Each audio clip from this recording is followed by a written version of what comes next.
এই যে আমাদের অপবিত্র লুঙ্গিটা যেখানে আমাদের বীর্য লেগে আছে ওই স্থান ওই কাপড় কিভাবে পবিত্রতা করবেন ভিডিওর শেষে আমি নিজেই আপনাদেরকে তা বলে দিব। তো সর্বপ্রথমে ডান কাঁধে, কোন কাঁধে বলেন, ডান কাঁধে পানি ঢালবো। তবে আমি দেখানোর জন্য আর কি এখানে পানি হয়তো পড়তেও পারে, তবে আপনার অবশ্যই যখন গোসল করবেন যাতে এই স্থানে যাতে পানি যাতে না পড়ে, তাহলে কিন্তু আমাদের এই পানিটাও নষ্ট হয়ে যাবে। প্রথমে ডান কাঁধে দেখেন আর অবশ্যই গোসল করার পূর্বে পড়তে হবে বিসমিল্লাহির রহমানির রহিম, এইভাবেই নিয়ত করতে হবে, তারপরে গোসল করতে হবে। প্রথমে ডান কাঁধের মধ্যে পানি ঢালতে হবে। দেখেন কিভাবে আমি পানি ঢালি, অতঃপর মাথা, অতঃপর বাম কাঁধ,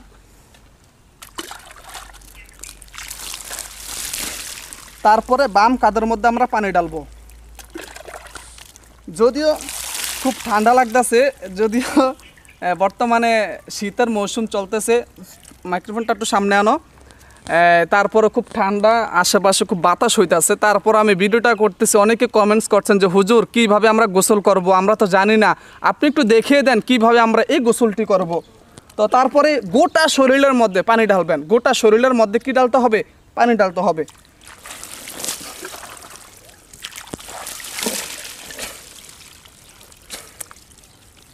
প্রত্যেকটা অঙ্গ প্রত্যঙ্গ ভালোভাবে পরিষ্কার পরিচ্ছন্ন করতে হবে।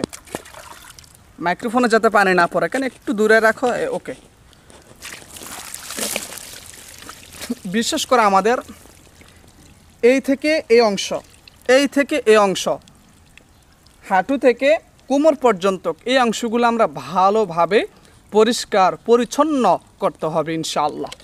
অতঃপর আমরা কাপড়ের নিচে পানি বিভিন্নভাবে আমরা পানি ব্যবহার করব যাতে আমাদের গোটা শরীর যাতে ভিজে যায়। সোজা কথা হচ্ছে এই গোসলটি যখন করবেন অবশ্যই প্রত্যেকটা শরীরের অঙ্গ প্রত্যঙ্গ ভিজতে হবে, একটা চুলের মাথা পরিমাণ যাতে কোনো শুকনো না থাকতে পারে। আমি যদিও ক্যামেরা অনেকেই দেখছেন ভিডিওটি, এর জন্য আমি ওইভাবে গোসলটি দেখাচ্ছি না, তবে প্রত্যেকটা ভিতরে প্রত্যেকটা জায়গার মধ্যে আপনার পানি ব্যবহার করতে হবে।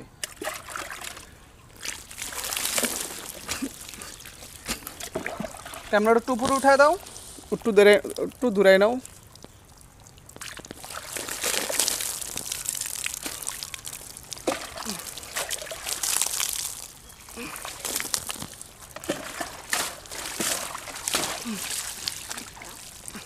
এইভাবে ভালোভাবে পুরো শরীর আমাদের ধৌত করতে হবে। ক্যামেরা নিচে নামাও।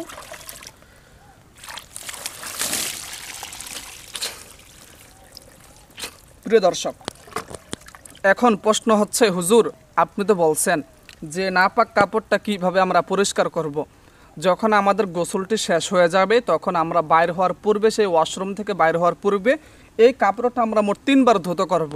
এই 3 বারের মধ্যে যখন ধৌত করব যাতে করে একটা চুলের মাথা পরিমাণ যাতে কোনো কাপড় যাতে কোনো শুকনো না থাকে, এবং অবশ্যই যেই স্থানের মধ্যে আমাদের নাপাক লাগছে ওই স্থানটা আমরা ভালোভাবে পরিষ্কার পরিচ্ছন্ন করতে হবে। এবং একবার ধৌত করছেন কাপড়টা আবার চিপ দিবেন, হ্যাঁ, তারপরে পানিটা ফালাইয়া আবার এই কাপড় ভিতরে দিবেন, আবার পরিষ্কার করবেন। এইভাবে মোট 3 বার এই নাপাক কাপড়টাকে পরিষ্কার করতে হবে।